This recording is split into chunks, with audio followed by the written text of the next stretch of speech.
Bismillahirrahmanirrahim. Assalamualaikum warahmatullahi wabarakatuh. Waalaikumsalam warahmatullahi wabarakatuh. Sebelum memulai pelajaran, kita akan berdoa dulu bersama-sama. A'udzubillahi minasyaitonirrajim. Bismillahirrahmanirrahim. Raditu billahi robba wa bil islami dina wa bi muhammadin nabiyya wa rasulah rabbi zidni ilma warzuqni fahma amin. Ibu harap adik-adik semuanya harap tenang ya. Di sini Ibu akan mengambil materi tentang Khulafaur Rasyidin. Nah, ada 4 tokoh Khulafaur Rasyidin. Yang pertama yaitu Abu Bakar Asy-Syiddiq. Yang kedua yaitu Umar bin Khattab. Yang ketiga yaitu Utsman bin Affan. Dan yang terakhir adalah Ali bin Abi Thalib. Ada berapa adik-adik? Ada 4. Yang pertama, Abu Bakar Asy-Syiddiq. Yang kedua, Umar bin Khattab. Yang ketiga Utsman bin Affan. Yang keempat Ali bin Abi Thalib. betul sekali. Nah, sekarang dari yang pertama yaitu prestasi Abu Bakar Asy-Syiddiq. Abu Bakar Asy-Syiddiq itu sebagai pengganti Rasulullah yang pertama. Di sini Khalifah Abu Bakar melakukan beberapa kebijakan dalam mengembangkan Islam. Nah, beberapa tindakan Abu Bakar Asy-Syiddiq yang pertama yaitu memerangi kelompok pembangkang. Nah, setelah wafat Nabi Muhammad SAW, Abu Bakar Asy-Syiddiq itu kepemimpinannya membuat gejolak perpecahan umat. Karena sebagian umat Islam itu mulai menentang kebijakan Nabi Muhammad dan mereka itu kembali melakukan penyembahan terhadap berhala. Adapun orang-orang yang membangkang yaitu yang pertama adalah Al-Aswad Al-Ansi. Al-Aswad Al-Ansi itu memimpin pasukan suku Baduy di Yaman. Yang kedua, Musailamah Al-Kadzab. Musailamah Al-Kadzab itu mengaku dirinya itu sebagai nabi. Dan yang ketiga yaitu Tulaihah bin Khuwailid Al-Asadi. Ini juga mengaku sebagai nabi. Ada beberapa sebab mereka itu menjadi murtad dan kembali menyembah berhala. Salah satunya iri dan dengki terhadap perkembangan Islam di Madinah atau kota Madinah, fanatisme, rasa kesukuan dan sifat paternalistik yaitu tunduk secara membabi buta kepada pemimpinnya. Dan yang ketiga, takut kedudukan hilang karena Islam membawa perubahan di bidang politik, sosial, budaya, dan agama. Yang keempat, banyak suku Arab masuk Islam karena pertimbangan politik. Dan yang kelima, yaitu mereka baru memeluk Islam dan belum menghayati ajaran Islam. Nah, untuk yang kedua, selain menaklukkan sang pembangkang, yaitu modi atau kodifikasi Al-Quran. Ketika umat Islam kehilangan lebih dari 70 orang yang gugur di medan perang melawan para pembangkang, Umar bin Khattab itu merasa khawatir kehilangan Al-Quran. Makanya beliau itu mengusulkan agar Al-Quran itu dimulai lagi dan dibukukan, agar tidak ada yang berubah dari mulai bacaannya maupun lafalnya. Dan yang ketiga yaitu perluasan wilayah. Khalifah Abu Bakar melanjutkan penyebaran Islam ke Syria yang dipimpin oleh Usamah bin Zaid bin Haritsah. Panglima ini telah disiapkan sebelumnya pada masa Nabi Muhammad SAW. Nah, sekarang tokoh yang kedua yaitu Umar bin Khattab. Umar bin Khattab itu adalah pemimpin yang mempunyai sifat tegas, ya. Beliau itu saking tegasnya selalu membawa pedang dan saat dulunya itu mau membunuh Nabi Muhammad SAW sebelum adiknya yaitu Fatimah yang masuk ke agama Islam. Nah, Umar memangku jabatan khalifah dengan wasiat Abu Bakar. Jadi dari kekhalifahan Abu Bakar itu diturunkan kepada Umar bin Khattab. Akhir tahun 13 Hijriah, selama menjalankan tanggung jawab sebagai khalifah, beberapa prestasi yang Umar bin Khattab lakukan. Yang pertama yaitu perluasan daerah Islam, sama seperti Abu Bakar bin Khattab. Yang kedua, mengatur administrasi dan keuangan pemerintahan.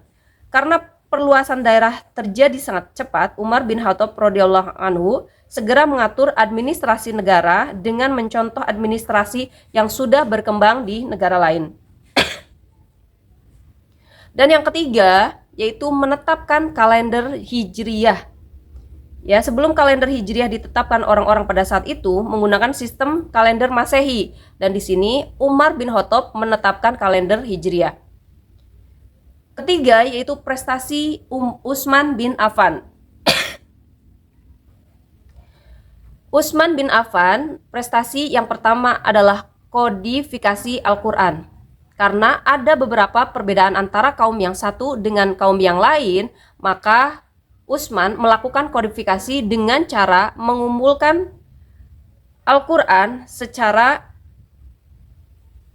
satu persatu dan membentuk panitia penyusunan Al-Quran dan diketuai oleh Zaid bin Sabit, ya. Anggotanya adalah Abdullah bin Zubair dan Abdurrahman bin Haris. Yang kedua, untuk prestasi yang dibuat oleh Utsman bin Affan yaitu renovasi Masjid Nabawi. Ya, Masjid Nabawi adalah masjid yang pertama kali didirikan oleh Nabi Muhammad SAW. Ketiga, membentuk angkatan laut. Yang keempat, perluasan wilayah Islam. Dan yang terakhir yaitu Khulafaur Rasyidin dari Ali bin Abi Thalib. Ali bin Abi Thalib adalah Khulafaur Rasyidin yang terbilang paling tidak kaya atau tidak punya, ya, tetapi beliau dijuluki dengan gudangnya ilmu. Adapun prestasi yang dibuat oleh Ali bin Abi Thalib yang pertama yaitu mengganti pejabat yang kurang cakap, ya, atau integritasnya itu kurang. Dan gubernur yang baru diangkat oleh Ali bin Abi Thalib, satu, Sahal bin Hanif sebagai gubernur Syria, Utsman bin Hanif sebagai gubernur Basrah, Kai bin Sa'ad sebagai gubernur Mesir, dan Umrah bin Syihab sebagai gubernur Kufah, Ubaidillah bin Abbas sebagai gubernur Yaman. Yang kedua, membenahi tentang keuangan negara atau Baitul Mal. Pada masa Utsman bin Affan, banyak kerabatnya yang diberikan fasilitas negara, yaitu Khalifah Ali bin Abi Thalib memiliki tanggung jawab untuk membereskan permasalahan tersebut. Beliau menyita harta para pejabat tersebut yang diperoleh secara tidak benar. Yang ketiga, memajukan bidang bahasa. Dan yang keempat adalah bidang pembangunan. Khalifah Ali bin Abi Thalib membangun kota Kufah secara khusus. Pada awalnya, kota Kufah disiapkan sebagai pusat pertahanan oleh Muawiyah bin Abu Sufyan. Akan tetapi, kota Kufah kemudian berkembang menjadi pusat ilmu tafsir, ilmu hadis, ilmu nahwu, dan ilmu pengetahuan lainnya. Setelah mengamati prestasi keempat khalifah ini, terdapat persamaan prestasi pada penyebaran daerah Islam. Nah, untuk Islam mengajarkan semua sendi kehidupan, baik agama, sosial, politik, ekonomi, dan budaya.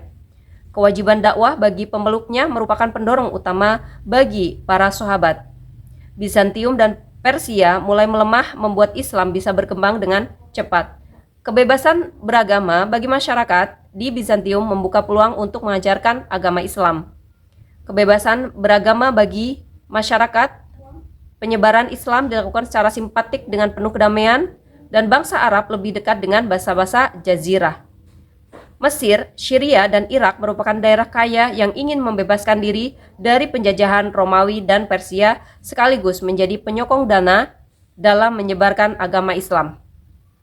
Nah, itu adalah materi dari Ibu, yaitu Khulafaur Rasyidin. Nah, ada beberapa pertanyaan adik-adik semuanya.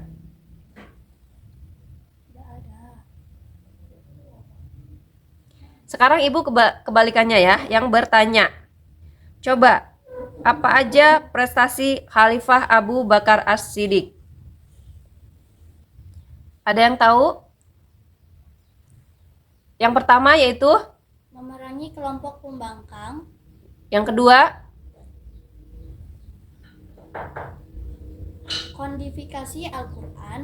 Yang ketiga, perluasan wilayah Islam. ada lagi? Sudah. Nah, itu ya adik-adik untuk prestasi Abu Bakar Ash-Shiddiq. Ya, mungkin adik-adik udah paham semuanya? Sudah. Oke, mungkin dari Ibu cukup sekian. Terima kasih. Mohon maaf apabila ada kesalahan.